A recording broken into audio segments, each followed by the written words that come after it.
அன்பானவர்களுக்கு கோவிந்தராஜின் வணக்கங்கள். சமீப காலமாக வாட்ஸ்அப்பில் ஒரு குறுஞ்செய்தி ஃபார்வேர்ட் ஆகிட்டே இருக்குது. அது பிரேக்கிங் நியூஸ், பிஎம்ஒய்பி பிரதம மந்திரி லேப்டாப் திட்டம் 2024 விண்ணப்பங்களை ஏற்க தொடங்கியது அப்படின்ற மாதிரி ஒரு மெசேஜ் வாட்ஸ்அப்பில் ஃபார்வேர்ட் ஆகிட்டே இருக்குது. அந்த மெசேஜ் உண்மையாக இருக்கிறதா? அதே மாதிரி ஏஐசிடிஇன்னு சொல்கிற அவங்க இந்த மெசேஜை பற்றி என்ன சொல்லியிருக்காங்க? உண்மையை அறியாமல் மெசேஜை ஃபார்வேர்ட் செய்வதனால் நமக்கு யாருக்கு லாபம், யாருக்கு நஷ்டம் அப்படின்ற இந்த 3 செய்தியும் இந்த வீடியோவில் நம்ம பார்க்க போகிறோம். வாங்க. Breaking news. பிஎம்ஒய்பி பிரதம மந்திரி லேப்டாப் திட்டம் 2024 விண்ணப்பங்களை ஏற்க தொடங்கியது அப்படின்னு ஆரம்பிக்கிற இந்த மெசேஜ் எங்கள் திட்டம் நிதி நெருக்கடிகளை எதிர்கொள்ளும் தனிநபர்களுக்கு திறந்திருக்கும் சொந்த மடிக்கணினிகளை வாங்க இயலவில்லை, ஆனால் அவர்களின் வாழ்க்கையை மேம்படுத்துவதற்கு ஒன்று தேவை அப்படின்னு அந்த மெசேஜில் இருக்குது. அதே போல் விண்ணப்பங்கள் தொடங்கியுள்ளன, இடங்கள் குறைவாகவே உள்ளன, விண்ணப்பத்தவர்களுக்கு ஏற்கனவே மடிக்கணினிகள் வர தொடங்கியுள்ளன. இதுதான் ரொம்ப முக்கியமான பாயிண்ட்டு. அதாவது இவ்வளோ நேரம் எதுக்கு, என்ன, ஏது, யாருக்கு அப்படின்ற விஷயம் சொல்லாமல் இந்த சமயத்தில் தான் என்ன பண்ணுறாங்கன்னா, விண்ணப்பங்கள் தொடங்கியுள்ளன அப்படின்னு ஆரம்பித்து இடங்கள் குறைவாகவே உள்ளன, இதுதான் ஹைலைட்டு. அடுத்த பாயிண்ட் என்ன சொல்லியிருக்காங்கன்னா, விண்ணப்பித்தவர்களுக்கு ஏற்கனவே மடிக்கணினிகள் வர தொடங்கியுள்ளன. யார், என்ன, எங்கே வழங்கியிருக்காங்க, யார் வழங்கியிருக்காங்கன்ற எந்த டீட்டெயில்ஸுமே அங்கே கொடுக்கல.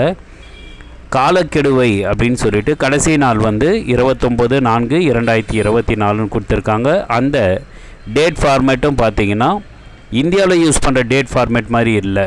ஏன்னா இந்தியாவில் எப்படி போடுவாங்கன்னா டேட்டு, மந்த்து, அதுக்கப்புறம் தான் இயர் போடுவாங்க. இங்கே ஃபஸ்ட்டு மந்த்து, டேட்டு, அதுக்கப்புறம் இயர்னு சொல்கிற அமெரிக்கன் கல்ச்சரை இங்கே போட்டிருக்காங்க. இதை நம்ம கொஞ்சம் சுதாரிக்க வேண்டிய அவசியம் இருக்குது.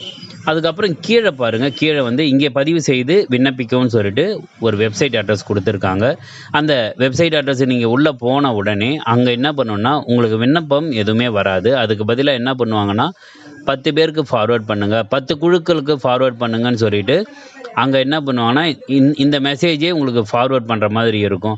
இதை ஃபார்வேர்ட் பண்ணுறதுனால நம்மளுக்கு என்ன பிரயோஜனம் அப்படின்னு நீங்கள் ஃபஸ்ட்டு அதை பார்க்கணும்.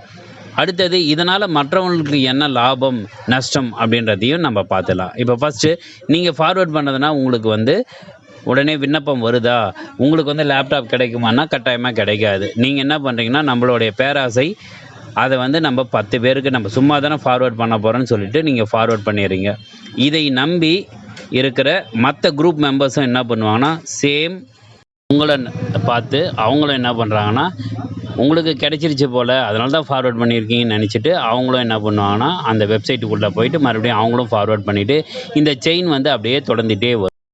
இந்த மெசேஜை பற்றி ஏஐசிடிஇன்னு சொல்கிற all India council for technical எஜுகேஷனுடைய மெம்பர் செக்ரட்டரி ப்ரொஃபஸர் ராஜீவ்குமார் அவர்கள் 19/4/2024 ஒரு சர்க்குலர் வெளியிட்டிருக்காரு. அந்த சர்க்குலரில் டெக்னிக்கல் யூனிவர்சிட்டியோட வைஸ் சான்சலர்களுக்கும் டெக்னிக்கல் எஜுகேஷனுடைய டைரக்டரேட்ஸ்க்கும் அது எல்லா ஸ்டேட்டு, யூனியன் டெரிட்டரிக்கும் மற்றும் எல்லா directors, principals of AICTE approved institution எல்லாருக்கும் awareness regarding fake news of Pradhan Mantri free laptop ஸ்கீம்னு அதனுடைய சப்ஜெக்ட் போட்டிருக்காங்க. அதனால் நிறைய டைமு இந்த மாதிரி ஏஐசிடி சோஷியல் மீடியா இல்லை வெப்சைட்டில் ஃபேக் இன்ஃபர்மேஷன் கொடுத்துட்ருக்காங்க அந்த ஃப்ரீ ஸ்கீம்ஸ் பற்றி.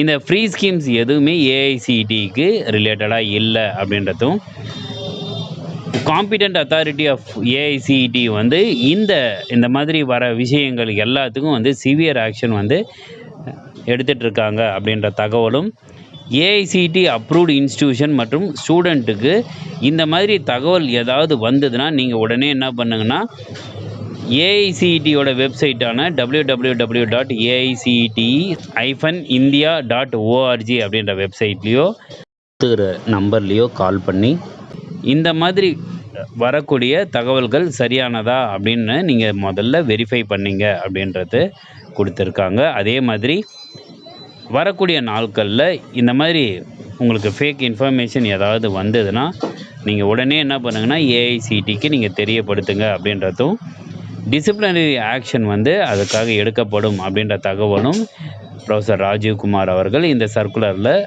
தெளிவாக கொடுத்துருக்காரு.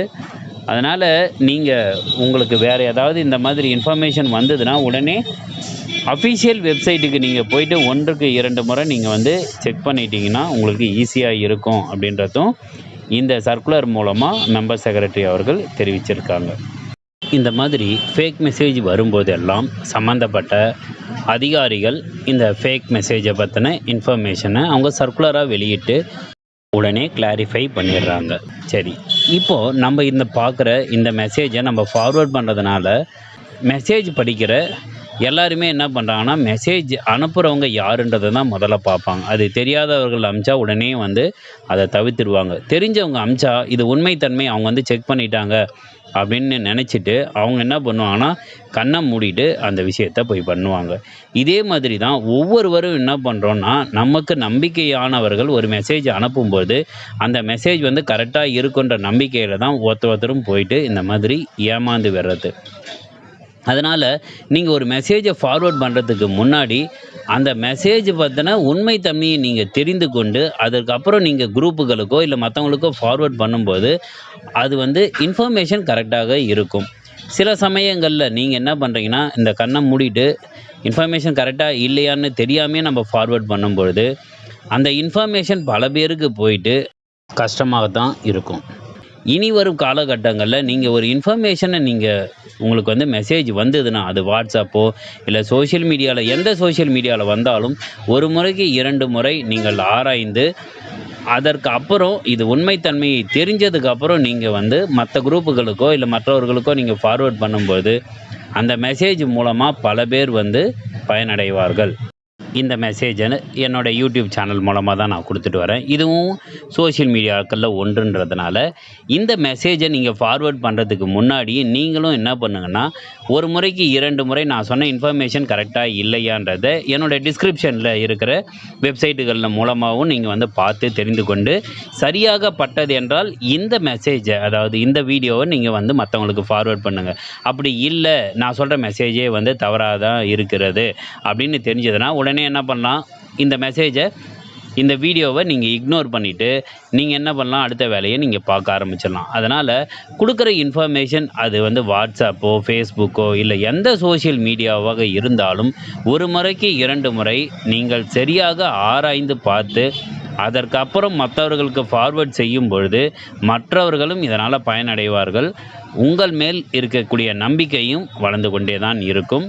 அதனால் இந்த மாதிரி மெசேஜ் வரும்போதெல்லாம் ஒரு வீடியோ போடணும் அப்படின்னு நீங்கள் வந்து எதிர்பார்க்காதீங்க. ஃபேக்காக இருந்தால் ஃபார்வர்ட் பண்ணாதீங்க. உண்மையாக இருந்ததுன்னா அதை ஆராய்ஞ்சு பார்த்து இது உண்மைதான், நான் ஆராய்ந்து பார்த்தேன் அப்படின்னா அந்த மெசேஜில் நீங்கள் போடும்பொழுது மற்றவர்களுக்கு அந்த மெசேஜ் வந்து பயனுடையதாக இருக்கும். மீண்டும் அடுத்த பதிவில் வேறு சில தகவல்களோடு உங்களை சந்திக்கிறேன். வாழ்க வளமுடன். நன்றி.